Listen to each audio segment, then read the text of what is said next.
létí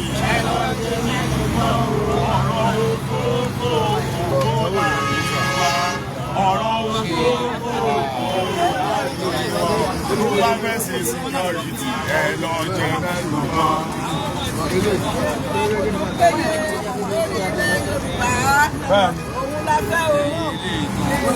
ẹ jẹ́ káwọn ìjọba wọ́n ti pé wọ́n ràn wá lọ́wọ́ kí ìmọ̀ wọ́n ṣọ̀kan ẹ̀yin ọmọ Yorùbá ẹ̀yin bàbá wa ẹ̀yin ọba ẹ̀yin baálẹ̀ ẹ jọ̀ọ́ ẹ jẹ́ kí ìmọ̀ wọ́n ṣọ̀kan ẹ dìde láti ràn wá lọ́wọ́ lórí ààbò ilẹ̀ Yorùbá ẹ jẹ́ kí ẹ̀mí àwọn ènìyàn lè balẹ̀.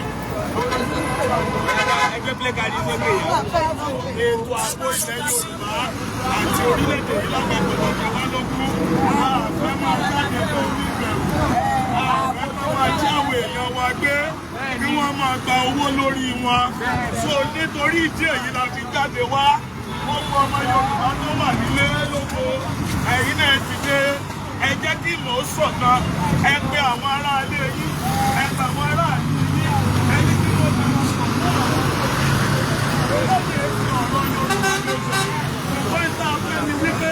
kí ilẹ̀ wọ́n lójú kí ààbò wà lórí ilẹ̀ wa nígbà tí wọ́n bá parí àwọn náà lọ sọ wa yóò lè gẹ́gẹ́ bí orílẹ̀-èdè ní tilé gbogbo à ń pè gbogbo ènìyàn pátá ẹgbẹ́ àpò mọ́ wa láti ṣàfihàn àìkú Yorùbá ẹni bí wọ́n ṣe pa àwọn èèyàn wa ní ilẹ̀ gómìnà ní Kwara State ẹni bí wọ́n ṣe pa àwọn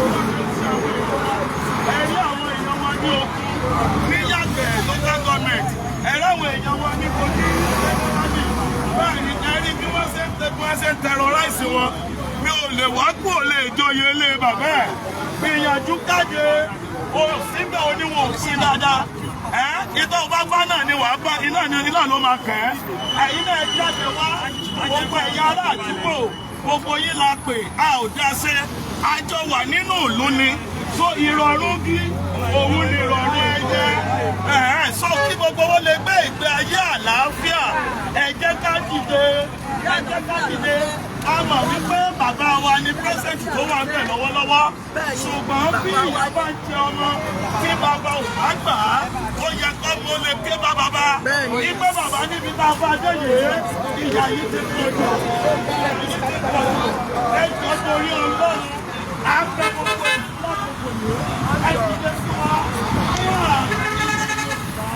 àfẹ́ kí ààbò wà nínú ilẹ̀ wa a ò fẹ́ ká máa pa àwọn èèyàn lókè a ò fẹ́ ká máa tí àwọn èèyàn wọn lọ́la ẹ̀jọ̀ ẹ̀yà rẹ̀ èkó ìbàjẹ́ ká pọ̀ nínú omi tó fẹ́ yà wí bàbá wa àbáṣe pírẹsidẹ̀ntì rẹ̀ ṣùgbọ́n kí pírẹsidẹ̀ntì náà lè fi àlàáfíà ṣe ìjọba kó lè lu àkókò rẹ̀ pẹ̀lú ìmọ̀ nítorí ẹ̀mí àwọn ti dá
àtolówó àti ọlọ́lá àti ọlọ́lá àtọkùnrin àti ọmọdé àti àgbàlagbà ẹ dákun ọbẹ̀ wà bí wọ́n ṣe pa wá yìí ò yẹ wá gbogbo àwọn bàbá wa lóko wọn ò lè roko mọ́ gbogbo àwọn ìyá wa ní odò wọn ò lè rodò mọ́ gbogbo ẹ̀yin bàbá wa kí lè ń wò ìyà yìí ti pọ̀ jù orílẹ̀-èdè Nàìjíríà yìí ẹ jẹ́ ká fọwọ́sowọ́pọ̀ ẹ̀yin ìjọba wa ẹ dákun abẹ̀ yìí ẹ má yí wọn pa wá tán a ò rí ọgbọ́n kan dá a ò ní òfin kan a ní agbára kan ní ìkọ̀kọ̀ tá a lè ṣe àfi ẹ̀yin náà la máa lò ẹ̀yin náà lè máa bá wa ṣiṣẹ́ yìí abẹ̀ yìí ẹ̀yin bàbá wa yìí ẹ dákun abẹ̀ yìí ọlọ́pàá ni yín ni ẹ dákun abẹ̀ yìí gbogbo ni yín ni ẹ dákun abẹ̀ yìí ẹ̀yin ìjọba wa ẹ dákun ẹjẹ́ àfọwọ́sowọ́pọ̀ lórí ọ̀rọ̀ ìlú wa yìí bí wọ́n ṣe pa àwọn ọ̀ràn wa yóò tẹ́ wa lọ́rùn. pakúkúrú pakúkú. bí wọ́n ṣe pa àwọn ọ̀ràn wa yóò tẹ́ wa lọ́rùn.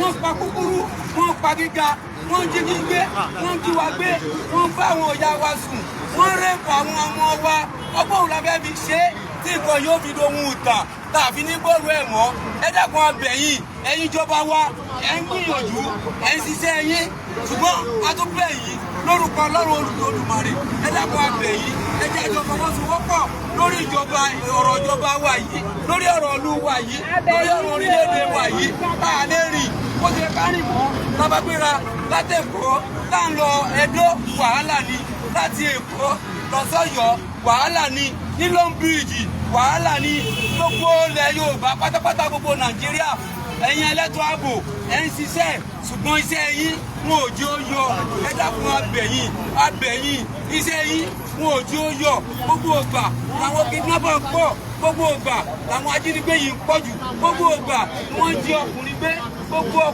ìgbà ni wọ́n ń jí obìnrin gbé gbogbo ìgbà ni wọ́n ń jí ọmọdé gbé gbogbo ìgbà ni wọ́n ń jí àgbàlagbà gbé ẹ dákun abẹ̀yìn àwọn àgbẹ̀ wa wọn ò roko lọ àwọn àgbẹ̀ wa wọn ò rí odò lọ ẹ dákun abẹ̀yìn orí ọ̀rọ̀ lórí ètò ààbò làwa fún báwo la ṣe fi ọwọ́ sowọ́pọ̀ sí ilẹ̀ Yorùbá wa yìí Ọlọ́run ní bí àjẹ́ wa bẹ́ẹ̀ pàápàá jùlọ ní gbogbo Nàìjíríà ẹ dákun abẹ̀yìn Ọlọ́run ní jó bàjẹ́ o Ọlọ́run ní jó bàjẹ́ o Ọlọ́run ní jó bàjẹ́ o.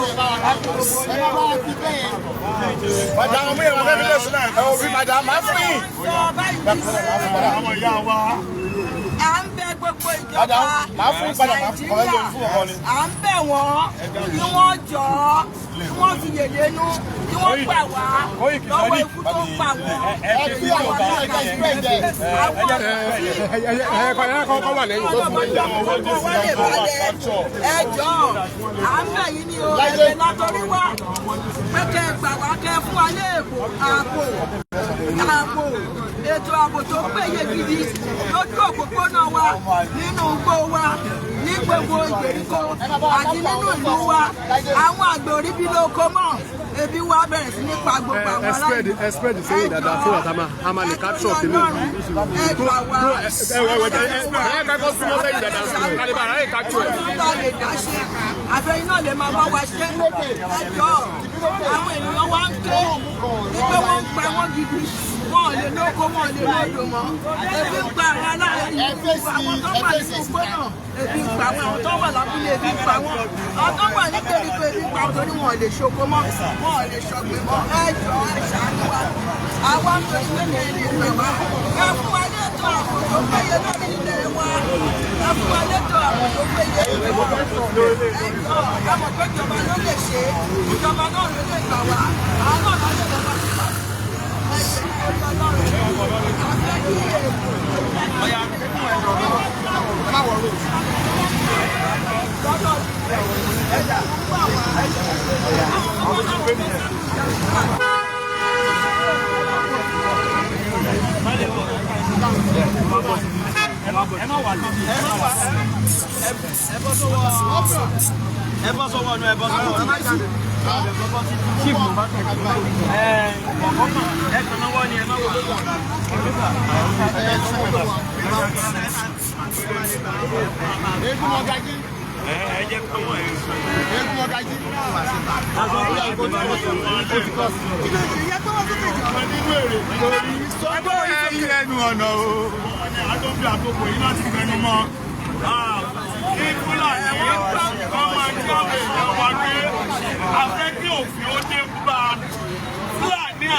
Afẹ́ kí òfin ó dé bá láti òní lọ. Ìròyìn wípé Fúlàní ń gbé wọn níwá ń gbé wọn láwo. Afẹ́ kó stọ́ọ̀pù látòní lọ. Ìjọba Nàìjíríà abẹ̀yìn ayé akitiyan àwọn elétò ààbò lórílẹ̀‐èdè yìí ṣùgbọ́n a rí bí ẹni pé kìí ṣe nǹkan tí àwọn elétò ààbò wa lórílẹ̀‐èdè yìí tí wọ́n lè dá ṣe. Ẹ jọ̀ọ́ ìjọba Nàìjíríà à ń fi àkókò yìí bẹ̀yẹ̀ àwọn tí wọ́n fẹ́ ran ìlú yìí lọ́wọ́ látara wípé kí ààbò kó lè wà lórílẹ̀‐èdè yìí. Ẹ jọ̀ọ́ ẹ bá wa fún wọn ní àtìlẹ́yìn, ẹ bá wa fààyè gba bàbá wa Chief Olóyè Sunday Igboho Májàsọ́lá, ẹ jẹ́ kó ní òmìnira tó péye, ẹ gbẹ́sẹ̀ kúrò lórí àkáǹtì rẹ̀, ẹ fún ní òmìnira kí bàbá wa kí wọ́n lè ṣáájú lórí ìfọwọ́sowọ́pọ̀ pẹ̀lú àwọn agbófinró orílẹ̀-èdè yìí láti jẹ́ kí òpin kó dé bá ipa àwọn Fúlàní tó ń jí wa gbé lójoojúmọ́. Mo gbàdúrà yìí pé a ò ní bá ewu àkókò yìí lọ. Bákan náà, àwọn tí wọ́n ń pè fún pé kẹ́ ẹ fáwọn láṣẹ, bàbá wa Gani Adams náà ń béèrè fún gẹ́gẹ́ bí ààrẹ ilẹ̀ Yorùbá. Afẹ́kẹ́ tì wọ́n lẹ́yìn, àtẹ fún wọn ní àṣẹ láti jẹ́ kí ọ̀pọ̀ àwọn èèyàn wọ́n balẹ̀. Gbogbo àwọn ènìyàn yìí wọn ò lè dá ṣe láì ṣe pé ìjọba orílẹ̀-èdè yìí bá fàyè gbà wọ́n. A dẹ̀ rí àwọn sọ́jà sí yín, àwọn ámì sí yín, àwọn police force yín, a rí wípé wọ́n ń ṣakitiyan, a rí pé wọ́n ń gbìyànjú, ṣùgbọ́n omi pọ̀ ju ọkà lọ. Fún ìdí eléyìí, àwa ọ̀dọ́, àwa mẹ̀kúnnù, àwọn ọlọ́dọ̀ni àti àwọn tá a rí jẹ àti àwọn tá a tún rí jẹ nídàkejì, a kó ara wa jọ, a sì tún pe àwọn tí ò tí ì darapọ̀ mọ́ wa. Ẹ jáde wá lógúnlógún, ẹ jáde wá ní millions láti jẹ́ ká jọ gbé ohun ẹ̀yẹ sókè. Ó ní ká pariwo sókè, ẹ sọ̀rọ̀ sókè, ayé sọ̀rọ̀ sókè láwàyé. Ó lè wà nínú lẹ́kọ̀ọ́ ní Fúlàní pààrọ̀ rẹ̀. Ó lè wà níbi tó ti fi báyìí òkò jí owó lọ́fíìsì. Ó ní Fúlàní pààrọ̀ rẹ̀. Ẹ wá ṣe bẹ́ẹ̀ ló jẹ́ wọ́n lórílẹ̀-èdè. Nígbà táwọn ìyàwó òrókò lọ mọ́, àwọn àgbẹ̀ òrí oko já, tí wọ́n máa dábò 10 million. Fúlàní máa fẹ́ràn jẹ́. Nígbà tí wọ́n bá máa lọ sí wọ́n bá máa ṣe lọ, wọ́n fún wọn ní 200,000. Ṣé ìwé náà ní àwọn ìyá tó sọ́kọ́? Koiki Media bring the world closer to your doorstep. Ibo ni wọ́n fẹ́ bọ́ sí?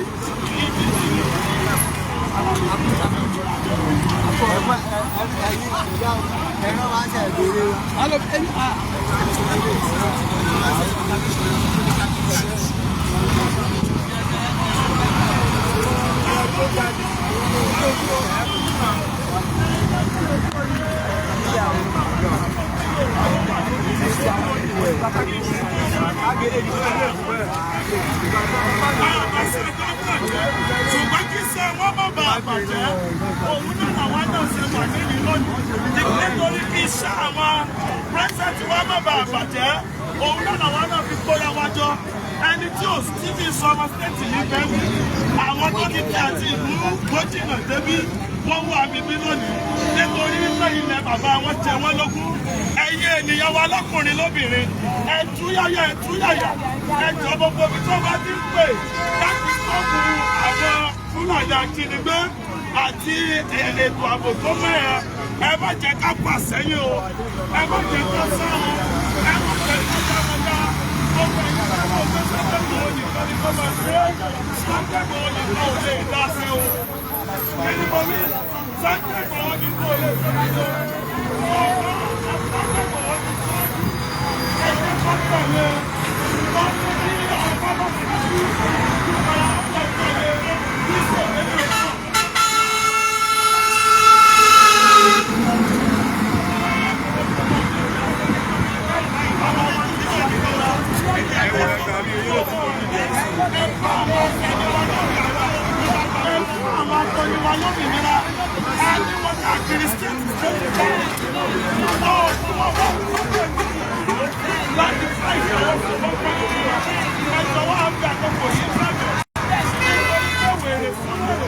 Ẹ má bọ̀ síta. Nítorí pé gbogbo bá ṣe ń jí wa gbé lónìí lọ́nà. Ṣé ọmọ òṣèlú ẹ bọ́ sẹ́gbẹ̀ẹ́ títí tí gbogbo kí ní ẹ lọ bẹ́ẹ̀. ó ṣe wọ́n padà di nǹkan tí àwọn ọ̀dọ́ máa máa bínú sí. Àwọn ọ̀dọ́ pé violence nínú onílé ní violence nílẹ̀ wa. Ohun tá a fẹ́ ni peaceful and then a fẹ́ freedom. Ẹjọ́ ẹ̀yin ènìyàn wa, ẹjọ́ fọwọ́sowọ́pọ̀. Ẹ má jáde àwa bí ọ̀tá. ẹ má jà ríra ẹ má jà sọnù níbí ni ìwọ ọmọ Kwara má bínú ọmọ Oǹdó ìwọ ọmọ Kwara má bínú ọmọ Lagos ìwọ ọmọ Ògùn state má bínú ọmọ Ọ̀ṣun state ọ̀kan ní gbogbo wa o ọ̀kan ní gbogbo wa o ẹ̀yin àwọn ọmọ Benin ẹ má bínú ọmọ Yorùbá ẹ̀yin Yorùbá náà ẹ má bínú Benin àwọn ìkálẹ̀ ẹ jẹ́ kí gbogbo wa ẹ jẹ́ ká pe àjọ tó nírònú ẹ̀yin gbá ẹ̀yin ṣèkìrì ẹ̀yin ìlàjẹ́ pẹ̀lú ibùdó dára fún yín ẹ ń pẹ́ ẹ̀yin ìlàjẹ́ ẹ̀yin tẹ́ láṣẹ lórí omi ẹ̀yin tẹ́ bàbá ṣe rán omi ní sá jáde yóò tìjú kó pa mi sí ẹ jáde ẹ tì wá lẹ́yìn ẹ̀yin tẹ́ bàbá ṣe rán iná ní sá ẹ̀yin tẹ́ bàbá ṣe rán afẹ́fẹ́ ní sá àìsàn fi tó mọ̀ yìí ẹ̀yin tẹ́ bàbá ṣe pé ilẹ̀ láti fi sẹ́rọ̀ ilẹ̀ ẹ ti dé fún wa báyìí ẹ jẹ́ ká ṣe stọ́ọ̀tù Fúlàní àṣà lórí ilẹ̀ wa yóò dára fún wa òbí àníjagun gbogbo lọ àníbàjá ìwọlé àwọn àlọ́rí àmà àbọ̀lé. Eré lọ ní ká wá sí eré lọ ní ká rí ìsìn náà àbí.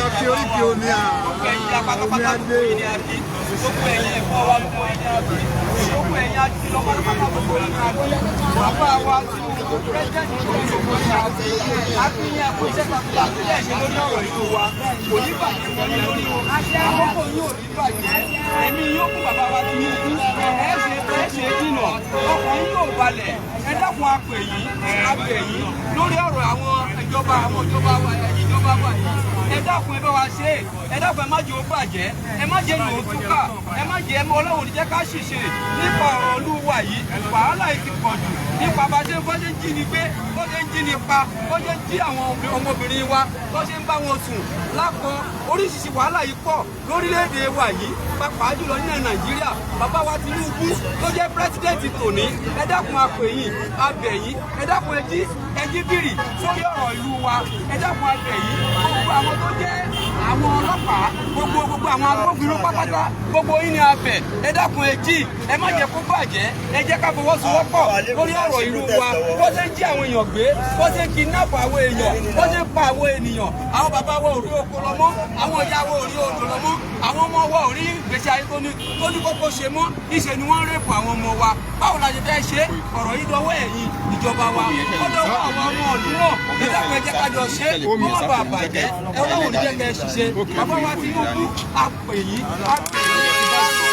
ẹ dákun apèyí ẹ bá wa fọwọ́sowọ́pọ̀ pẹ̀lú àwọn ìjọba wa ẹ bá wa fọwọ́sowọ́pọ̀ pẹ̀lú àwọn agbófinró wa ẹ bá wa fọwọ́sowọ́pọ̀ pẹ̀lú àwọn ará ìlú wa Ọlọ́run ní jẹ́ kó dé àwọn akíyó bàbá wa pèyí Ààrẹ Ọ̀nà Kakanfò lórí ọ̀kẹ́ o kẹ́ni ọlọ́ọ̀gùn wọ́n ṣe jiyàn pé yìí kò tẹ́ wa lọ́rùn wọ́n ṣe pa ènìyàn kò tẹ́ wa lọ́rùn wọ́n ṣe rẹ́pù àwọn ọmọ wa kò tẹ́ wa lọ́rùn bàbá wa ẹ dákun ẹ ò ṣe dákẹ́ lórí ọ̀rọ̀ ìlú wa ẹ dákun ẹ má dákẹ́ ní Kwara a ò lè gbé Kwara báyìí Èkó a lè gbé kó gbogbo ilẹ̀ Yorùbá pátápátá kò sí ìfọ̀kànbalẹ̀ wọ́n ṣe jiyàn gbé bẹ́ẹ̀ náà jiyàn pa bẹ́ẹ̀ náà ń dókun sílùú bẹ́ẹ̀ wọ́n yìnbọn pa àwọn ènìyàn ẹ dákun bàbá wa Ààrẹ Ọ̀nà Kakanfò lóòrè o kẹ́mi ọ̀làwùn ṣẹ̀ṣẹ̀ pẹ́ ẹsẹ jìnnà ẹrí wa ní ṣe ẹrọ náà níbi bíríìjì yẹn lórí ọ̀rọ̀ ilẹ̀ ìlú wa wà yìí Ọlọ́run ní jẹ́ kó bàjẹ́ àwọn Fúlàní pa wá wọ́n ń gbé wa pa wọ́n kò jẹ́ kí àwọn àgbẹ̀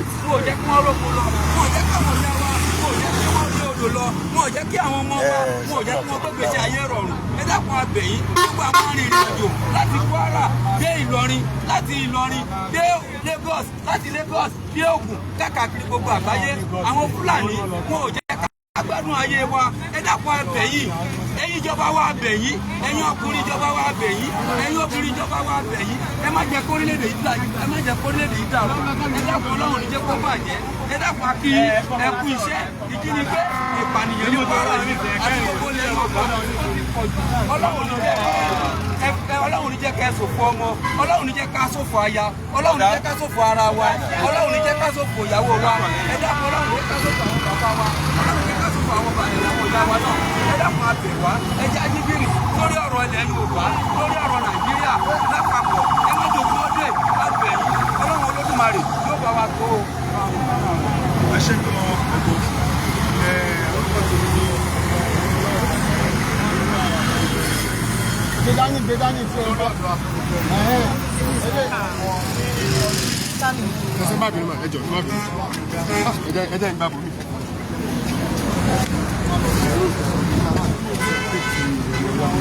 Ìgbé Fúlàní, ìjọ Fúlàní ẹ̀sìn àtẹnu Yorùbá for stop. Ìná jí gbé, ó sọ fún 12 days. Ṣé o náà tó kí nábíà ní Yorùbá náà? So ìdí èyí tí gbogbo àwọn Yorùbá nílé lógún láti kúrò àjọ lẹ́yìn lẹ́kùn 10th of October 2025. Now so enough of this killing, enough of security, insecurity in Southwest, enough of kidnapping and violence, enough of it must stop. We are calling on Mr. President, all the Southwest governors who have come up here, Ilẹ̀-Ẹ̀ka Òjìrè, led by President Abiodun. You guys have to do something. You guys have to do something. Enough of Fulani experts. Yorùbá lè lọ sílẹ̀ Haúsá, kọ́ ló máa jọba Haúsá gbé. Yorùbá lọ sílẹ̀ Haúsá, kọ́ ló máa kidnap Haúsá, or kidnap Fulani. So we must not be quiet. It's our country, it's our nation. And we claim that we want Nigeria. We just have to protect us. Because we don't want to pull into our hands like self-defense. Even the DSS have said it. The DSS is going to pull Nigeria. They can't protect us. We have to defend and defend ourselves. So we don't have to do that. We are a lot of our citizens of this country. That's why I call us the security agency. The National Security Advisor, Nirubad, do something before we come and fully to attack this so-called Fulani herdsmen. God bless them. Your name again, your name. My name is Enolo Gadiri, the National Friend of Available Youth Council that was kidnapped here recently. God bless you. Enough of Fulani herdsmen. Please, can you tell us more experience that you see? It's a very tough one. It's a very bad experience. Okay. What I've never put my enemy to go through in life. Thank you.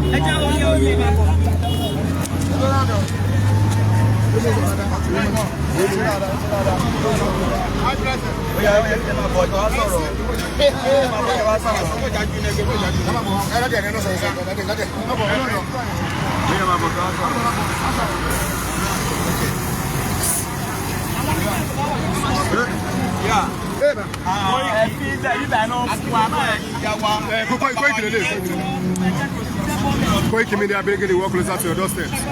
Ẹ̀yin ìyá wa, ẹ̀yin bàbá wa nílé. A rí mọ̀ wípé gbogbo tí ó ń ṣẹlẹ̀ lọ́wọ́lọ́wọ́ yìí ní ilẹ̀ Káàárọ̀ Oòjíire. Ọmọ Oòduà ni wá. Àbí bẹ́ẹ̀ kọ́? Àní ọmọ Oòduà ni wá. Ọmọ Oòduà tọkọtọkọ ni wá. Ohun tí a dẹ̀ dúró fún òun ni àlàáfíà. A ò jà, a ò sì fa ohunkóhun. Ṣùgbọ́n tí a sọ ni wípé a ò fẹ́ kí àwọn Fúlàní bí wọ́n ṣe pa àwọn ìyá wa, àwọn èèyàn wa, àwọn bàbá wa ní ilẹ̀ wa. A ò fẹ́ di minority ní ilẹ̀ wa. A ò fẹ́ kí àwọn ẹlẹ́sìn àjòjì wọ́n gba ilẹ̀ wa. A ò fẹ́ kí àwọn ìran-kíran, a ò fẹ́ kí wọ́n lé wa kúrò nílẹ̀ wa. A fẹ́ kí òmìnira ní ilẹ̀ wa. A fẹ́ kí òmìnira wa wọ́n dúró ṣáṣá. Bẹ́ẹ̀ ni a sì fẹ́ kí ètò ààbò kó wà ní ilẹ̀ wa. Àti ìyá àti bàbá, ẹ̀gbọ́n àti àbúrò wa. A fẹ́ kí olúkúlùkù wa kí a ní ètò ààbò tó dájú. Bẹ́ẹ̀ sì ni a sì fẹ́ kí gbogbo àwọn èèyàn wa nígbà tó bá wọlé sùn wọ́n lè jí ní àròjọ kejì pẹ̀lú àyàfi àlàáfíà. Àbí bẹ́ẹ̀ kọ́? Lẹ́ẹ̀kan sí àtúbẹ̀ ìjọba àpapọ̀ à ń bẹ òun bàbá wa President Ahmed Bola Tinubu láti lè gbé ètò ààbò fún òun ọ̀gá wa bàbá wa olórí wa ṣí sọ́jà nílẹ̀wọ̀ Ìgbòho Òòṣà láti lè jẹ́ kí wọ́n ní ìdáàbòbò fún ilẹ̀ Oòduà. Ìfẹ́lódùn. Ìfẹ́lódùn. Àṣeyọrí tiwa. Àṣeyọrí tiwa. Hello. Àṣeyọrí ìfẹ́lódùn. Àṣeyọrí tiwa. Ètò ààbò kó lè wà.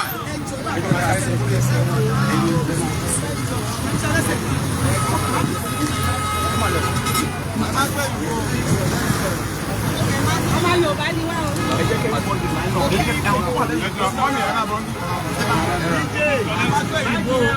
Ẹgbẹ́ iná sókè, ẹgbẹ́ sókè, ẹgbẹ́ sókè. Wọ́n ti sọ̀rọ̀. Lákàdì yẹn gbọ́dọ̀ wà lẹ́yìn káwọn yẹn. Ọlọ́run ẹ̀yin ló yẹ kí lákàdì yẹn wà. Ẹ̀yin ló yẹ kí lákàdì yẹn wà. Àní sẹ́wọ̀n ọ̀pọ̀ mọ́ mi, ó jẹ́ kí ẹ̀dùn ọ̀pọ̀ ló máa bí sẹ́mi ló ń kọ́ńtírì. Sẹ́mi ń kọ́ńtírì ti program. DJ, wọ́n lè máa dárí bí. DJ. Máìkì sọ̀rọ̀. Ó sọ̀rọ̀.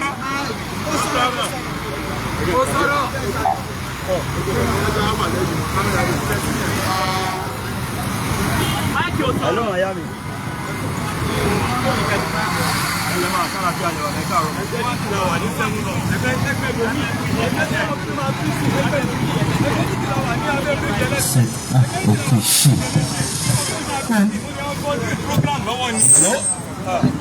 Mo kí gbogbo ọmọ ọkọ Yorùbá pátápátá gbogbo ọmọ Oòduà gbogbo àwọn tí a wà ní ìgbéra ọ̀run Olódùmarè ilẹ̀ Yorùbá kó kó gbogbo wa lọ o ayọ̀ àtàlàáfíà tí gbogbo wa padà sí ilé wa. Àkọ́kọ́ mo kí bàbá wa Commissioner of Police bàbá wa Moshood Ọlọ́ndàrẹ Jimoh àti gbogbo àwọn agbófinró pátápátá tí wọ́n wà ní agbègbè yìí tí wọ́n wà ní ìlú Lagos State akíní pé ẹkú iṣẹ́ takuntakun o Olódùmarè kò ní jẹ́ kí ọpẹ́ ọba àdá ọba kó ṣàyín lẹ́sẹ̀ ẹ̀yin tẹ́ ṣiṣẹ́ yín ọwọ́ yín lọ́ọ́ fi gbẹ̀tọ́ yín o àmọ́ rírì yín àmọ́ takuntakun iṣẹ́ tẹ̀ ń ṣe fún wọn nínú Lagos State àti gbogbo ọlọ́pàá tí bẹ́ẹ̀ ń lọ Yorùbá pátápátá àti gbogbo yín pátápátá bàbá wa lẹ́yìn náà ọkọ wa nìyẹn ọmọ wa nìyẹn ẹ̀gbọ́n wa nìyẹn àbúrò wa nìyẹn ikú òjijì kò ní pa gbogbo yín o ohun tí gbogbo àwọn ọmọ Yorùbá ohun tó ń wá sí bímọ́ọ̀nì fún ọkọ̀ gbogbo ẹ̀yin agbófinró ọkọ̀ gbogbo ẹ̀yin elétò ààbò pátápátá torí ẹ̀mí ni gbogbo wa gbé sọ́rùn mo kí gbogbo yín ẹkú iṣẹ́ o ẹkú àfọmọ ènìyàn ṣe ògbó ò ní pa yín o bákan náà mo kí bàbá wa Bọ́lá Ahmed Tinubu mo kí wọn gbọ́wọ́ kúrú ètò ìlú wọ́n kú iṣẹ́ Olódùmarè yóò kẹ̀kọ́ gúnlẹ̀ láyọ̀ eléyìí tí wọ́n tún wọ̀ níwájú wọ́n débẹ̀ lágbára Olódùmarè àwọn ọmọ wọn àwọn ìyàwó wọn àwọn ìyá wọn àwọn ẹ̀gbọ́n wọn àwọn àbúrò wọn eléyìí abẹ́ bàbá wọn Bọ́lá Ahmed Tinubu ẹ̀rí wípé tí a bá ń ṣe ní abẹ́ ilé ó ṣeé ṣe kí wọ́n má gbọ́ ohùn wa tí a bá wà nínú kọ̀rọ̀ yàrá wa ó ṣeé ṣe kí wọ́n má gbọ́ ohùn wa a bá jáde wá sí ìlú Èkó láti gbogbo ibi tí ilẹ̀ Yorùbá tó dé dúró pátápátá.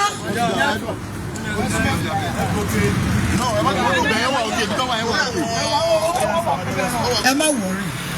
Láti gbogbo ibi tí ilẹ̀ Yorùbá dé dúró pátápátá gbogbo wọn la mọ̀ kàkàkàkà gbogbo ibi tí ilẹ̀ Yorùbá dé dúró bàbá Bọ́lá Ahmed Tinubu gbogbo wọn tí a wà níbí pátápátá a rí pé bàbá wa nìyí ẹ̀yin lọ́tọ̀ wá gbà torí ọmọ Yorùbá nìyí àwọn ọmọ yín àwọn lọ́wọ́ kẹwàá nínú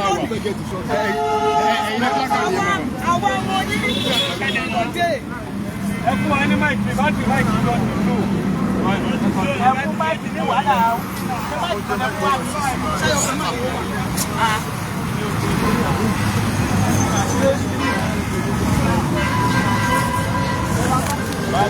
Koiki Media bringing the world closer to your doorstep. Today is 10th of 10th, 2025.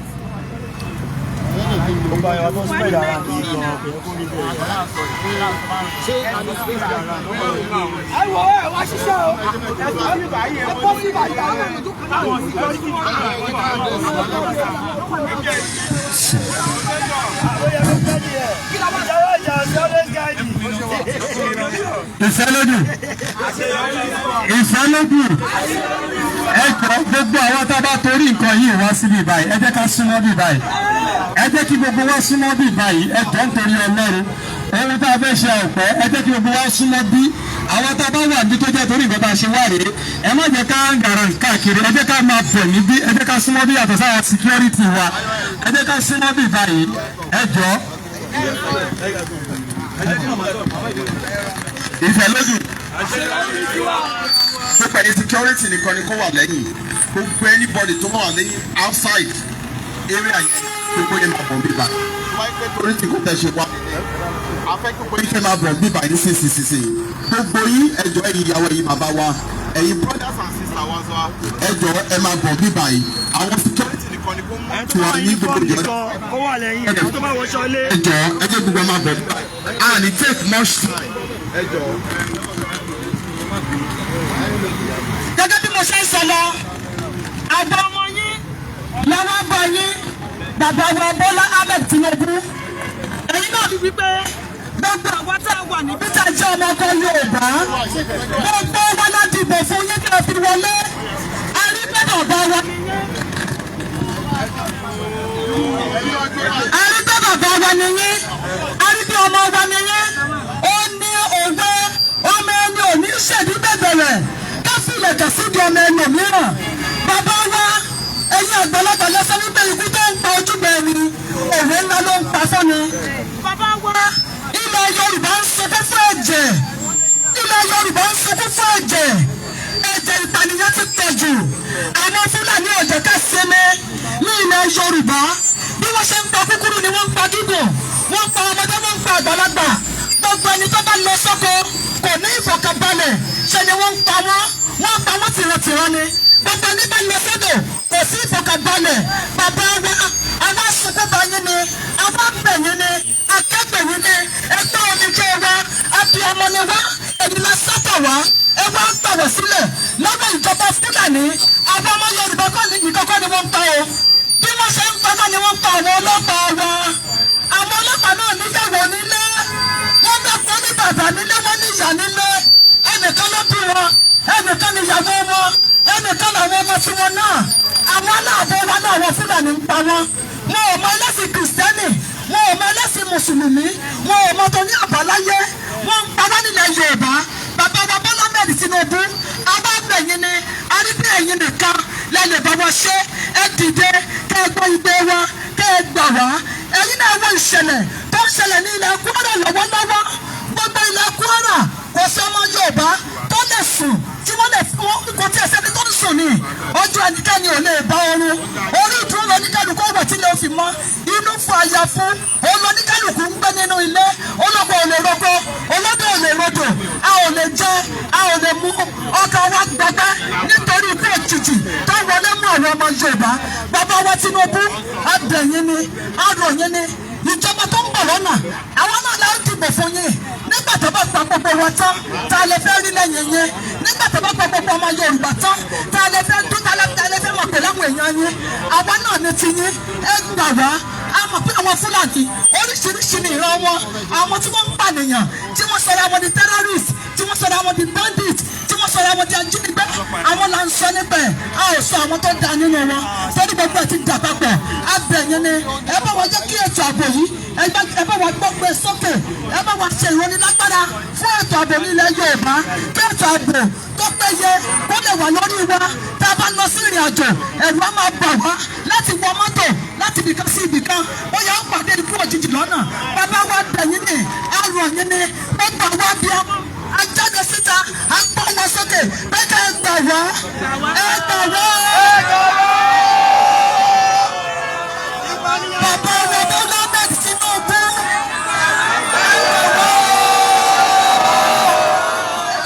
Gbogbo ọmọ Kwara lápapọ̀.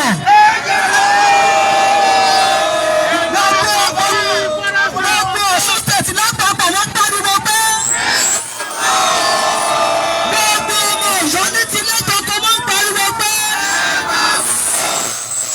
Gbogbo Èkìtì lápapọ̀ wọ́n pariwo pé bàbá wa Tinubu. Gbogbo Kogi state gbogbo lápapọ̀ wọ́n pariwo pé bàbá wa Tinubu. Gbogbo Oǹdó lápapọ̀ wọ́n pariwo pé bàbá wa Tinubu. Gbogbo Ọ̀ṣun lápapọ̀ wọ́n pariwo pé bàbá wa Tinubu. Gbogbo Ògùn state lápapọ̀ wọ́n pariwo pé bàbá wa Tinubu.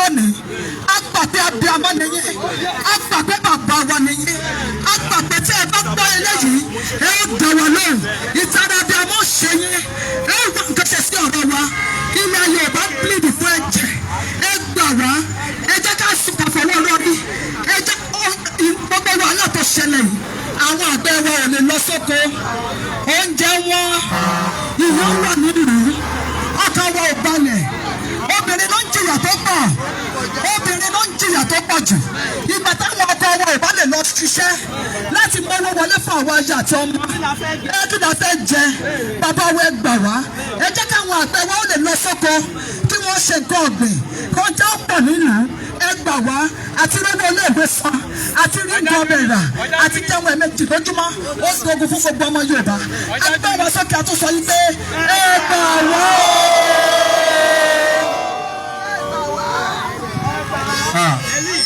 Ìfẹ́ ló dùn. Ìfẹ́ ló dùn.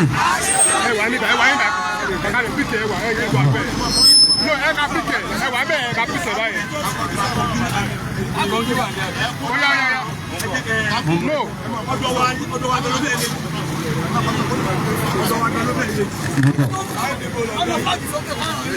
Ológun ló ní wa. Placard, ẹ gbé placard sókè. Ẹ gbé placard sókè, placard.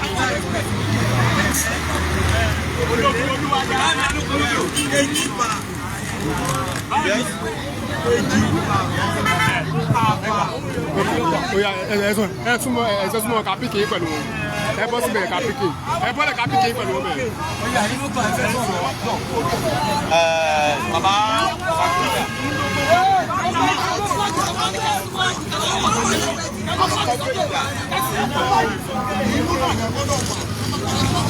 Ẹnu fúláàgì yìí sókè.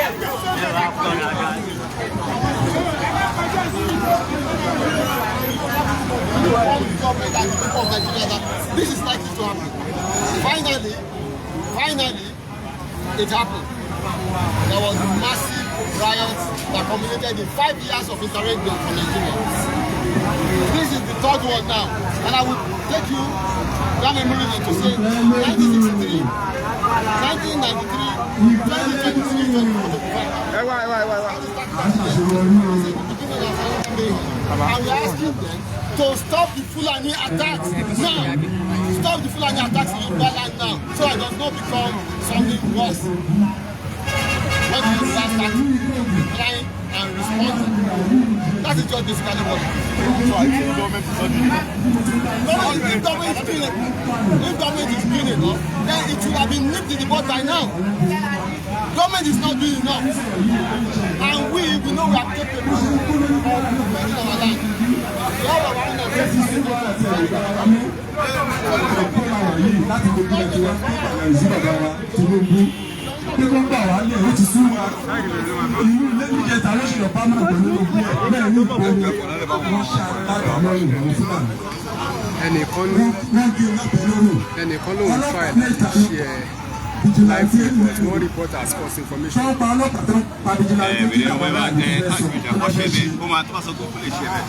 Ẹ jọ bàbá wa Tinubu à ń bẹ̀ yín àárọ̀ yẹn wá gbà wá lẹ̀ ní Kogi àti Kwara ó ti sú wa àdìgbàra wa mọ́ àti gbogbo ilẹ̀ Yorùbá ẹ jọ à ń kégbè yín à ń bẹ̀ yín bàbá wa Tinubu ẹ jọ ẹ gbà wá lẹ̀ àwa ní Kogi à ń kégbè yín pé kẹ́ ẹ gbà wá o.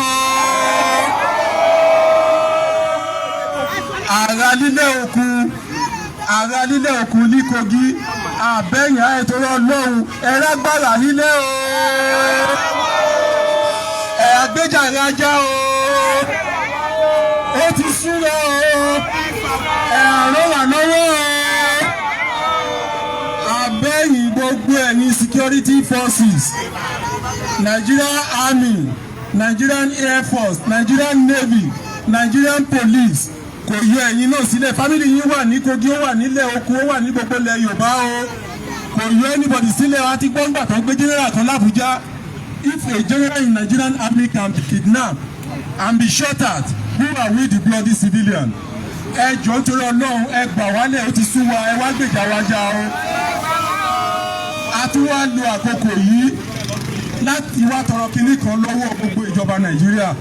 Èmi ní ọjọ́ ìbí bàbá wa Chief Sunday Adéyẹmọ Ìgbòho Òòṣà. A fẹ́ kẹ́ fún wọn ní gift ẹyọ kan. Gift yẹn ni pé band tó ń gbé lórí wọn a fẹ́ kẹ́ gbé kúrò ńbẹ̀. Kí bàbá wa lè wọlé kó máa jáde anytime tó bá wù wọ́n sódà wọ́n á lè gbèjà wájà.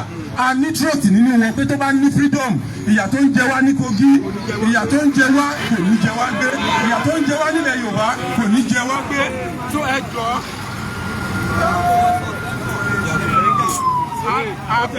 abẹ àwọn èèyàn.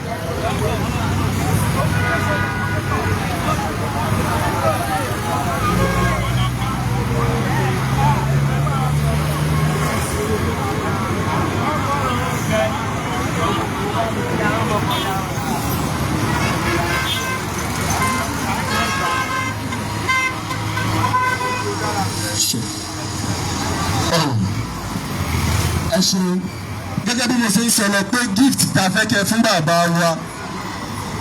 fẹ́ kẹ́ fún bàbá wa Ìgbòho Òòṣà èyí lọ́jọ́ ìbí wọn a fẹ́ kẹ́ bá wa gbé ẹ́mbágò yẹn kúrò lórí wọn kọ́ lè wá gbà wá lẹ̀ a ní belief nínú wọn a ní trust nínú wọn pé tí wọ́n bá ní freedom ìyà tó ń jẹ wá káàkiri ilẹ̀ Yorùbá yìí wọ́n á gbẹ́sẹ̀ lé ìyà tó ń jẹ wá káàkiri tó ń kidnap àwọn èèyàn wa tó ń pa àwọn èèyàn wa yìí á dínkù tó a bẹ ìjọba Nàìjíríà ẹ jọ̀ọ́ ẹ bá wa lift ẹ́mbágò yẹn àdúrà la fi ń ràn yín lọ́wọ́ lágbára náà ẹ̀ ní ṣíṣe kò dẹ̀ ní buyín lọ́wọ́ àwa kí gbogbo àwa ta jáde lónìí pé pàṣẹ débí láyàtà láfíà à á padà sílé wa láyàtà láfíà ilẹ̀ ìlérí tàdé ń lọ náà à á débẹ̀ láyàtà láfíà àwa àtàwọn ọmọ wa àrọ́mọdọ́mọ wa à á jèrè struggle tá a wà yìí wọ́n lè jú wa ṣe ẹ ṣé o ìfẹ́ lódò ọmọ Yorùbá ayọ̀rí ni ti wa ẹ ṣé ìfẹ́ lódò ọmọ Yorùbá ìfẹ́ lódò ọmọ Yorùbá ìfẹ́ lódò ọmọ Yorùbá ìfẹ́ lódò ọmọ Yorùbá ìfẹ́ lódò ọmọ Yorùbá. no ibẹ̀ náà lè máa wà ibẹ̀ lè máa wà. ó kí Ọlọ́run ọba Elédùmarè ọba àjíkí ọba àjígẹ̀ ọba àjísà agbẹ́rẹ́ kárí ayé ẹlẹ́ni àtẹ̀ká alápá kábíkábí ọgbàgbà tí gbàràlú tí gbàrà oko Elédùmarè ẹ bá ń pariwo pé Elédùmarè ẹ tún bẹ́ẹ̀ lẹ́ẹ̀kan sí i ẹ tún bẹ́ẹ̀ lẹ́ẹ̀kan sí gbogbo wa a pe Ọlọ́run ọba ẹlẹ́dùnmarè ọ̀tẹ̀.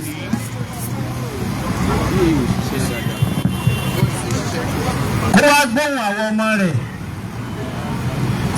gbogbo ẹgbẹ́ ìfẹ́lódùn àpapọ̀ jákèjádò orílẹ̀-èdè yìí nílé lóko àti lókè òkun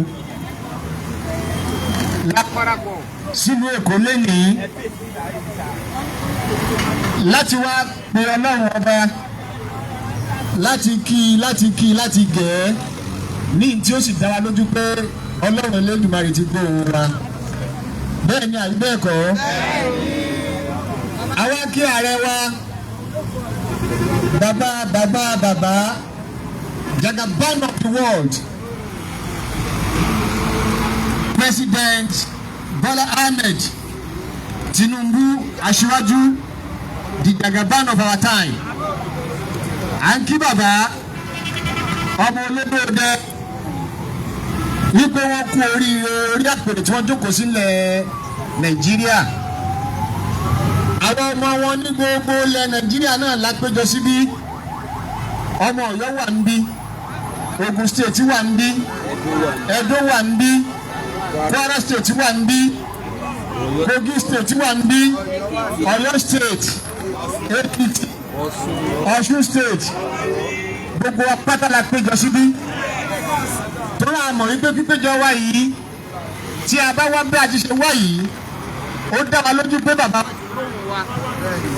ohùn wa yóò sì dé ọ̀dọ̀ wọn kò sí nǹkan tí àtòrí ẹ̀ jáde tá à ń bẹ̀bẹ̀ fún bàbá tó bí wa bàbá ni a sì mọ̀ wọ́n gẹ́gẹ́ bí bàbá olójú òsì ní la ojú ẹ̀ sílẹ̀ kí tàlùbọ̀ kò wọ́ àbí kí wọ́n kí igi bọ̀ lójú gbogbo náà la mọ̀ tó dá wa lójú pé inú bàbá wa President Bola Ahmed Tinubu Jagaban inú wọn ò dùn sí i tó ń ṣẹlẹ̀ gbogbo ọpátá la mọ̀ bẹ́ẹ̀ ṣùgbọ́n ẹ̀jẹ̀ tá a fẹ́ bẹ̀ tá a ṣe torí ẹ̀ jáde tó wọ́n wà dáyé pé àbájáde láti ń sọ ohun ọ̀ jáde àbójọ ni àbí ọ̀lẹ́ ni ọmọ ìfẹ́ lọ́wọ́ lẹ́yìn ìwé kì í ṣe bẹ́ẹ̀.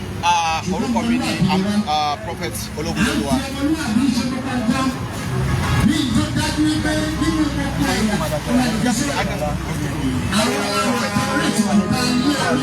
So why are you here today? Yeah, we are here today based on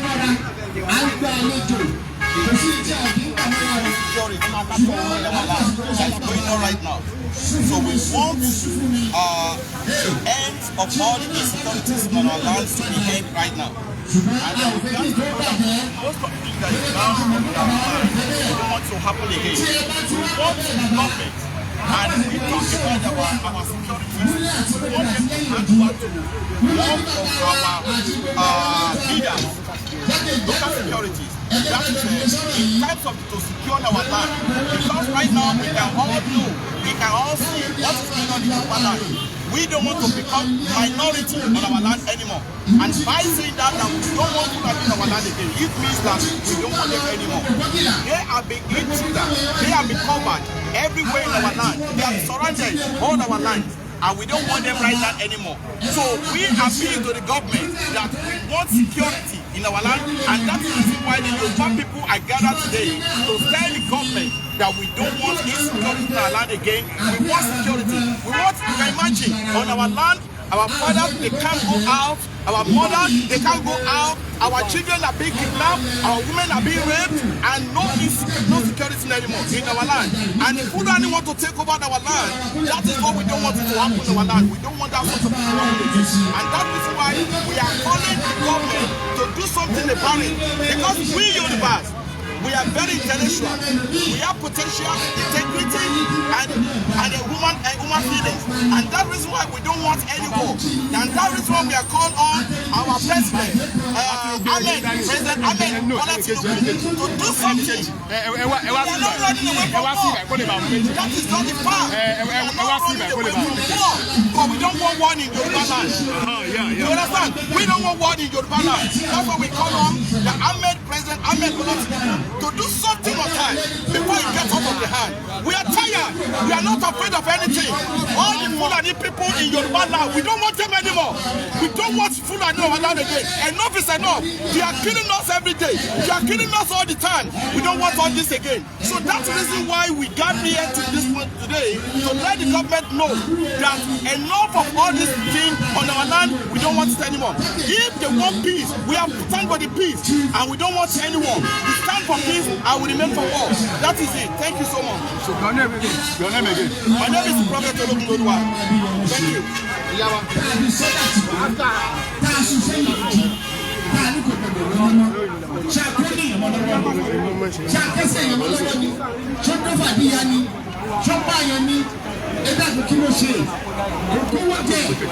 Thank you.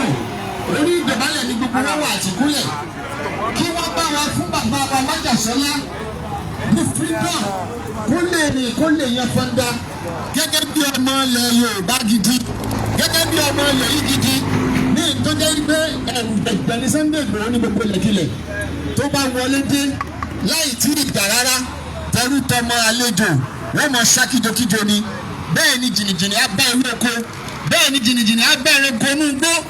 Bàbá wa Jagaban ẹ bá wa fi àṣẹ àti agbára àti àgàtẹ ìjókòólé afẹ́kẹ́ ẹ bá wa fi ṣí bàbá Májàsọ́lá ẹ bá wa fi bàbá Májàsọ́lá náà ṣe oníjọ̀gbọ̀n o kì í ṣe oníjọ̀gbọ̀n kì í dẹ̀ ṣe oníwàhálà ẹni tí kò bá ti tọ́ òun náà ní ṣe kí ni kò ní tọ́ ẹ bá wa gbé ìwé ọ̀daràn kúrò lórí Chief Sunday Májàsọ́lá Ìgbòho ṣá. Ẹ bá wa gbé ìwé ìkórìíra wanted yìí ẹ bá gbé kúrò lórí wọn. Bẹ́ẹ̀ náà sì ni kí ló máa dé ọmọ ṣe. Kò lè náwó bó ti ṣe fẹ́, kò lè wọ ilé ìfowópamọ́ láti gba tọ́rọ́ jáde àbí sísì. Àbí ṣe ni ìjọba àpapọ̀ ti ṣèwádìí wípé wọ́n rí owó wọn lọ́wọ́ rẹ̀ níbí.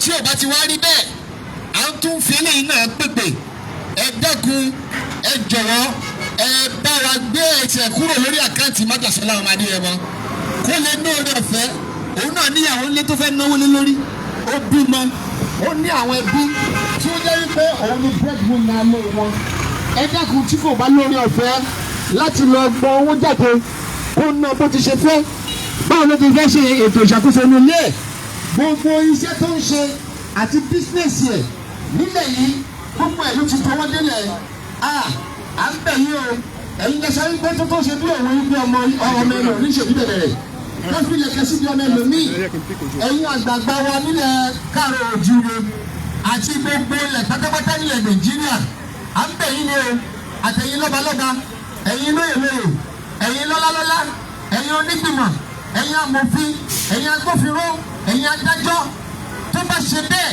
tẹ́ ẹ bá ti kí bọ́ra yín lójú ojú ọ̀kan yín àti ẹ̀yìn ọ̀kan yín lẹ ti kàn yẹn o tẹ́ ẹ bá ti kí bọ́ra yín lójú tẹ́ ẹ ṣe bẹ́ẹ̀ tẹ́ ẹ filẹ̀kẹ̀ tẹ́ ẹ kẹ́ ẹ fi sídìí ọmọ yín tẹ́ ẹ wá lọ fi sídìí ọmọ ẹlòmíì yóò padà dùn yín lọ́la o ẹ lọ rántí dáadáa kẹ́ ẹ lọ rántí dáadáa kẹ́ ẹ lọ rántí dáadáa mélòó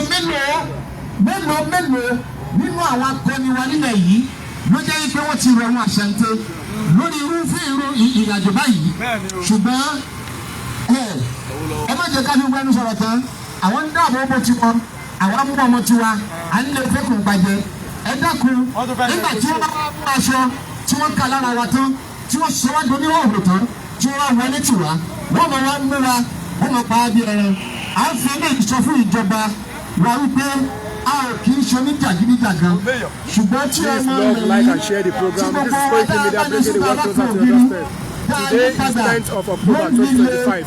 Èyí ni ọjọ́ kẹwàá oṣù kẹwàá ọdún 2025. A kí ìjọba àwọn agbófinró wa ní Lagos State bàbá wa kọmíṣánná of police wa Jimoh Ọlọ́run dáre wọ́n kúrò fọmọnìyàn ṣe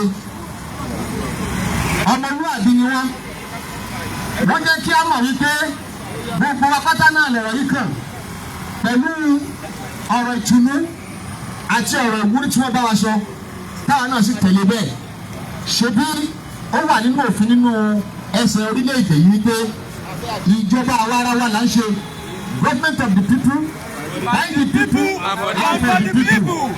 ẹ dẹ́kun ìjọba tiwa ìjọba àwarawa ìjọba tiwọn ìjọba tiyín tó bá ti wá di pé ìjọba yóò ní fẹ́ rí bẹ́ẹ̀ mọ́ ẹ dákun kí là ń sọ yìí omi ti tẹ̀yìn wọ̀gbìn lẹ́nu nìyẹn àwọn ń bẹ̀ wá kó bí wọ́n má tẹ̀yìn wọ̀gbìn lẹ́nu kó má di pé àwọn ọmọ ilẹ̀ yìí jákèjádò àtàwọn èèyàn wa tí ń bẹ lókè òkun tó jẹ́ ọmọ Yorùbá ilẹ̀ yìí ká má gba àṣíjú padà sí àwọn ọ̀tá nítorí eléyìí òun la ṣe jáde tí a ṣe ń bẹ̀bẹ̀ wípé kí ìjọba àti gbogbo àwọn ẹ̀dá tá à ń bẹ nílẹ̀ láti lókè òkun ká tẹ́lẹ̀ sọ̀rọ̀ wa káyọ̀ ká dáwọ́ pọ̀ kájọ ṣe kó lè dánmọ́rán nípa ti eléyìí lẹ́ẹ̀kan sí akíkọ̀ọ́ commissioner of police bẹ́ẹ̀ náà la kí gómìnà wa ní Lagos State gómìnà Sanwó-Olú Babájídé Sanwó-Olú àti gbogbo àwọn gómìnà wa ní ilẹ̀ káàárọ̀ òjìire Ọ̀yọ́ Èkó Oǹdó Ògùn Kogi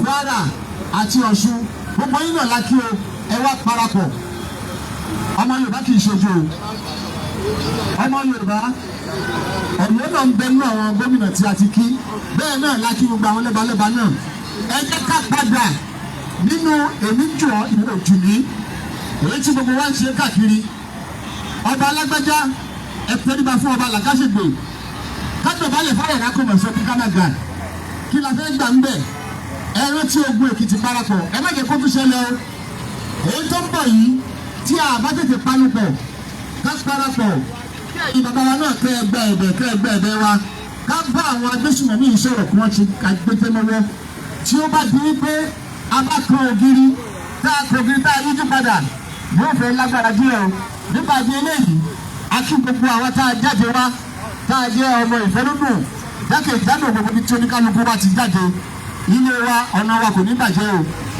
ilé wa ọ̀nà wa kò ní dàrú bá a ti ṣe fi lélẹ̀ ní ti dáadáa gbogbo náà lápàdà sí láyọ̀ àti àlàáfíà àwọn kí gbogbo wa lẹ́ẹ̀kan sí wípé ọmọ akínní wa kú ìfọmọ nìyẹn ṣe ọmọ akín tí kì í ṣojo pẹ̀lú ògbólódé ọlọ́run gbogbo náà lájọ délẹ̀ lórí a sì mọ̀ wípé bàbá wa president Bọ́lá Ahmed Tinubu wọ́n ti gbọ́ ń bá àwọn wí báyìí báyìí ló ti kàn wọ́n lára tó àwọn tó wà around àwọn náà sì gbọ́dọ̀ gbọ́ pé àwọn ọmọ mi nìyí wọn ò gbọ́dọ̀ ṣe kí ni wọn ò gbọ́dọ̀ fìyà jẹ wọ́n nípa báyìí a ti pè wá o àbálẹ̀ láyọ̀ o lẹ́ẹ̀kan sí i bàbá wa Májàsọ́lá tu Sunday Adéyẹmọ Ìgbòho ṣá kì í ṣe ọ̀daràn o ẹ jọ̀ọ́ gẹ́gẹ́ bí àwọn akẹgbẹ́ mi ṣe sọ lẹ́ẹ̀kan gbogbo ẹ̀yin láṣẹ ẹ̀yin lọ́balọ́ba àti mẹ́rin lóye à ń sọ fún yín pé ẹgbà wọn ẹ bá wa tú bàbá Májàsọ́lá sílẹ̀ ẹgbà wọn ẹ bá wa tú Májàsọ́lá sílẹ̀ ẹgbẹ́sẹ̀ kúrò lórí àkáǹtì wọn Májàsọ́lá kì í ṣe ọ̀daràn ẹgbẹ́ ẹ bá wa gbẹ́sẹ̀ kúrò.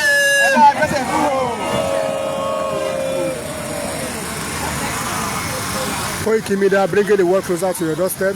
Today is 10th of October 2025. Èní ni ọjọ́ kẹwàá oṣù kẹwàá ọdún 2025. Live from Koiki Media bringing the world closer to your doorstep.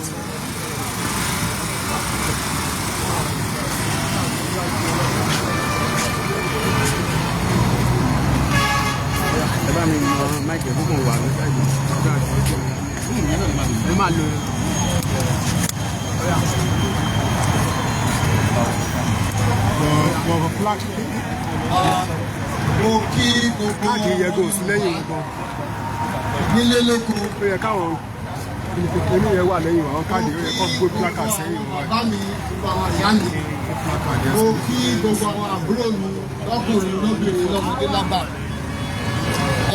bẹ́ẹ̀ ni àwọn plákà béèrè tó ń bèèrè lọ́wọ́ ni pé kí ló dá ọ̀tọ̀ yìí. àwọn tó wà lẹ́yìn ẹ̀kọ́ wálẹ̀ náà sígbà tá a lè àbí àkókò ga sí. à ń sọ fún gbogbo Nàìjíríà gbogbo West Africa gbogbo Africa gbogbo àgbáyé the whole world pé ibi tá a dé yìí gbóngbó ni o pé a ti dé ibi tó yẹ pé a ti kọ ògiri pé àwọn tó ń gbèsè wọ̀nyí tó wá ń kọlu àwọn èèyàn wa nínú oko nínú ilé wọ́n kó bọ̀ wọ́n oríṣiríṣi dání pé wọ́n fẹ́ gbalẹ̀ Yorùbá wọ́n ń pa Yorùbá lójoojúmọ́ tí Yorùbá bá dá padà fún wọn akájú ẹ̀ fún wọn wọn ò tó bẹ́ẹ̀ ayẹ̀ ti ṣó àti fi hàn wọ́n ní gbogbo ìtàn àti àwọn bátàbá pé kò sí èèyàn kankan kò sí ẹ̀yà kankan tó lè gbéná wojú Yorùbá tó bá gbójú wojú Yorùbá wọ́n máa tẹ́ ni eléyìí tó wà lẹ́yìn sí wọ́n máa tẹ́ sí ni ṣùgbọ́n à ń sọ fún ìjọba Nàìjíríà pé eléyìí tá a dé yìí ó yìí ṣe túnṣe o kọ́ńjọ́ kọ́ bá wa ti gbogbo àwọn arábìgbà ìsẹ́yìn tọ́wọ́ wọn bá dẹ̀ ka àwa kájú ẹ̀ abákájú ẹ̀ ààyè wọn wọlé ni wọ́n fún wa láyè wọ́n pẹ̀tù lọ́wọ́ wọn mọ̀ pé ọ̀káwọ́ ẹ̀ wọ́n bá wa láyè káwọn bẹ̀ tù wọ́n ṣùgbọ́n bó ṣe wà yìí àdúpẹ́ lọ́wọ́ lọ́wọ́ àfẹ́ wàhálà o àfẹ́jọ̀gbọ́n lẹ̀ Yorùbá jẹ́jẹ́ là ń lọ tiwa àtọ́yàn kankan ṣùgbọ́n wọ́n á tọ́ wa wọ́n ń tọwọ́ bọ̀ ọ̀lẹ́ yìí tó bá tọwọ́ bọ̀ ọ̀lẹ́ yìí tó bá yẹ kí ló máa ṣẹlẹ̀ ẹjọ́ kí ló máa ṣẹlẹ̀ sọ́wọ́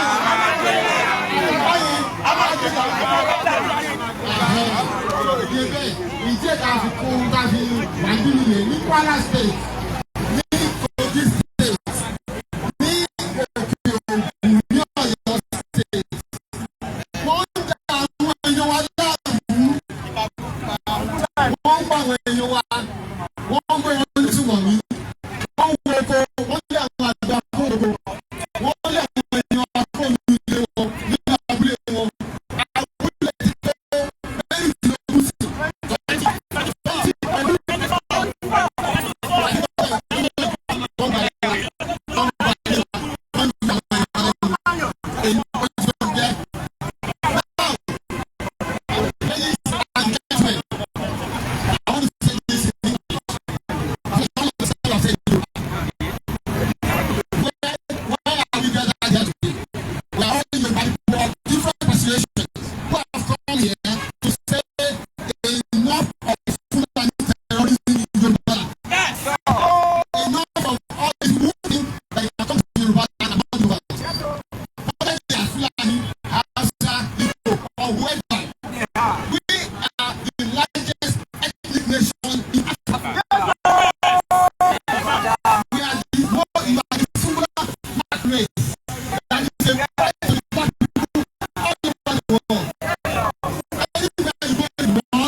using this opportunity to warn anybody who is in the campaign for land and because now we are up to it.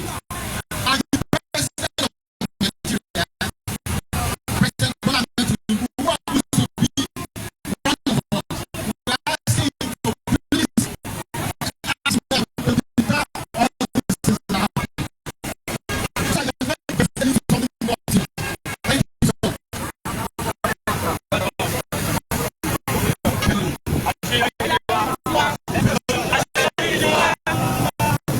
Ladies and gentlemen, I'm here this afternoon to address the press and all the media. I'm reading a speech on behalf of all the Yorubas raised.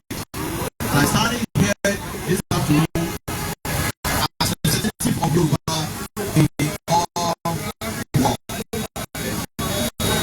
All the truck, son and daughter, the friends and the husbands here today. I stand before you not just as one boy, but as representative of Yoruba land. The crisis of the push of this land. We have come together not out of the talk, but out of the deep pain, out of the body, but as the will, heavy on our head, so far as so long. The land of Nigeria, once celebrated for peace, dignity, and hospitality, is now under the siege. Across Nigeria, insecurity has grown into the monster from the north to the south, into the west. We hear the daily report of killing, kidnapping, banditry, and terrorism. But today, we speak here on our own land, Yoruba land, where our farms can run on their farm without fear, where our tribal and kidnapping on highway, where some demand tears the families apart, and where the blood is spilling on their ancestral soil. There is no the evidence of our father and the mother and down to God. And our youth, we cannot stand by our revenge of small destroyers.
slave.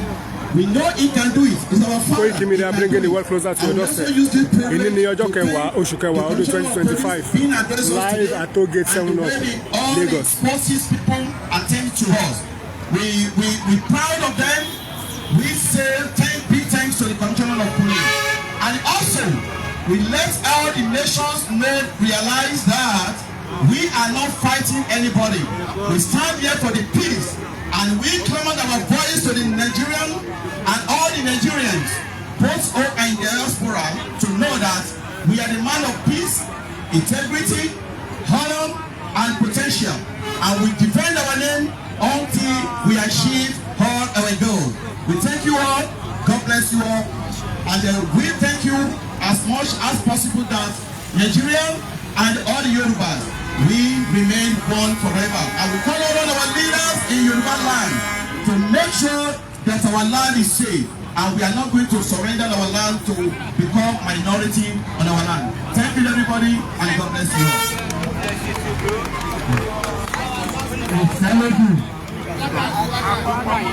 Ìfẹ́lódùn àṣeyọrí ọmọ Yorùbá. Ìfẹ́lódùn àkọ́kọ́ adúpẹ́ ní ọwọ́ Ọlọ́run fún ìpéjọpọ̀ wa níbi báyìí lónìí. Mo dẹ̀ kí àwọn àgbàlagbà tí wọ́n ti sọ̀rọ̀. A dẹ̀ dúpẹ́ lọ́wọ́ Commissioner of Police Lagos State torí pé bàbá ni wọ́n jẹ́ adúpẹ́ ní ọwọ́ wọn.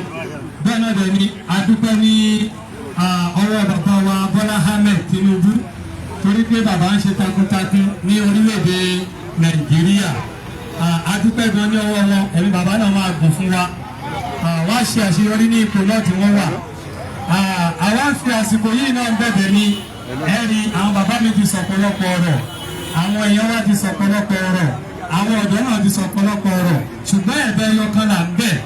A nígbàgbọ́ wípé tí ìjọba bá gbé ẹsẹ̀ kúrò lórí bàbá wa Májàsọ́lá Ìgbòho Òòṣà torí pé wọn kì í ṣe ọ̀daràn, wọn kì í ṣe ẹni bú, ẹni tí ó ń jà fún ẹ̀tọ́ ọmọ ènìyàn ní bàbá yìí. Tí ìjọba bá lè bá wa gbé ẹsẹ̀ kúrò lórí àkáǹtì wọn, tí wọ́n lè gbé ẹsẹ̀ kúrò lórí wípé kí wọ́n má lè wọ ìlú bàbá wọn mọ́, tí wọ́n bá fìrì wọn ẹ rí pé àwọn ajínigbé, àwọn alọ́nilọ́wọ́gbà, àwọn apanilẹ́kúnjayé ẹ rí pé tí wọ́n bá dúró wọn pé wọ́n wà nílé wọ́n máa sá lọ pátápátá. À ń bẹ ìjọba àpapọ̀ orílẹ̀-èdè yìí kí wọ́n jọ kí wọ́n bá wa fi oríjì bàbá wa pátápátá kí wọ́n lè padà sáàárín àwọn ọmọ wọn, àárín àwọn ẹ̀gbọ́n wọn, àárín àwọn àbúrò wọn, àárín àwọn ìyàwó àti ọmọ wọn. So à ń bẹ ìjọba ní o, a wà níbí lónìí fún ìfẹ́ ilẹ̀ wa àti ìtẹ̀síwájú ilẹ̀ Yorùbá. A ò sí níbí fún ìjà tàbí agídí tàbí nǹkankan. Àwọn abẹ ìjọba àpapọ̀ ni. A lè tún fásitì yìí náà bẹ̀ wọ́n pé kí wọ́n dẹ̀ wọ́n pọ̀ mọ́ ọmọ tọ́, kí wọ́n gbé ètò ààbò ilẹ̀ Yorùbá gẹ́gẹ́ bí ti ìfọwọ́sowọ́pọ̀ àwọn ẹ̀ṣọ́ aláàbò ilẹ̀ Yorùbá, kí wọ́n bá wa gbé ilé bàbá wa Májàsọ́lá Ìgbòho Òòṣà, kí wọ́n bá wa gbé ilé wọn lọ́wọ́. Ohun táwọn bẹ̀bẹ̀ fún níbi báyìí ní òní yìí nìyẹn. Ẹ ṣeun. Àwọn kí gbogbo wa adẹ̀kùnṣẹ́ akọ̀rọ̀ ìlú ojú òkúrú tì wá láṣẹ ìdìbò rẹ̀. Kò tí wọ́n tó pọ̀ tí a fẹ́ sọ náà dúró pé ó ní lára bàbá wa tí mẹ́ta yìí tí wọ́n mú tọ́pẹ́ ìlú bàbá wa bí Adésínà ẹ̀ pé àmọ̀pẹ́ àtàwọn DSS ọ̀hún ló wà. Tí a dẹ̀ mọ́ pé ìgbà tí wọ́n ṣe kò sí ọ̀tọ̀ kì. À ń fi àsìkò náà bọ̀, à ń fi àsìkò yìí sọ fún àwọn tó jẹ́ DSS wa ẹgbẹ́ bẹ́ẹ̀ ṣe mọ̀ pé ọmọ ìyá ní gbogbo wa. Ẹ má jẹ́ ká bá ara wa jà, ẹ jẹ́ ká fi ìṣọ̀kan ṣe torí pé wà ní pé nǹkan tó ṣe pẹ̀lẹ́ sọ̀ kò yẹ kó di wàhálà. So à ń fi àsìkò sọ fún àwọn DSS pé ẹ jọ kò ṣe bí apá mandate ni o, à ń sọ pé ẹ jọ ẹ bá wa fi bàbá wa tí ẹ mú ẹ bá wa fi wọ́n sílẹ̀ lẹ́nu àbọ̀là torí pé nígbà táwọn tó jáwọ́ nípa wa tí wọ́n sọ wọ́n láwọn mọ àwọn ọ̀dọ́ ọmọ káàárọ̀ òjìire gẹ́gẹ́ bí alálàáfíà. Tó bá ti wá jẹ́ bẹ́ẹ̀ dájúdájú wọ́n pọ́n wa lé mi, àwọn náà dẹ̀ ti pọ́n wọn lé. Tó bá ti wá rí bẹ́ẹ̀ yẹn ẹ bá wa fi bàbá Bishop Adésínà lẹ̀, nǹkan ti máa sọ. Mo lè bá ti bọ́ kí olóyèdè wa ní diaspora táwọn náà ti sọ ọ̀rọ̀ tó pọ̀ rẹpẹtẹ. Mo lè fi fásitì sọ gbogbo àwọn ọ̀dọ́ ẹ jẹ́ ká fi ìfẹ́ ìṣọ̀kan ẹ jẹ́ ká fi ṣe. Ẹ máa ń pè wá kò ní gbọ́ dalẹ̀. Kọ́ sí èmi wọn kọ́ mi òdòdó yẹn náà ni kò ní sú wa kò ní rẹ̀ wá. This is Koiki Media bringing the world closer to your doorsteps. Èní ni ọjọ́ kẹwàá oṣù kẹwàá ọdún 2025. Today is 10th of October 2025. Live here at Toll Gate.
Once again, Koiki Media bringing the world closer to your doorstep.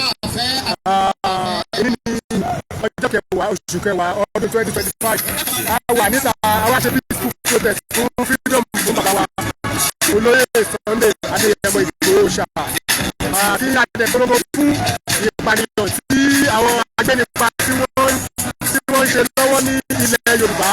Nígbà tí wọ́n bá dáwọ́ ẹ̀dùn tíjọba dáwọ́ ẹ̀dùn àwọn Yorùbá àgọ̀ àwọn Yorùbá ọmọlúwàbí ni wá ṣùgbọ́n tó bá fún wa kò bí wọ́n ti fún wa kò bí a máa yí ojú padà sí wọn tó máa fi olóyè Ìgbòho ṣá. Once again today is 10th of October year 2025. Thank you.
For Nigeria, it's what you're still doing now.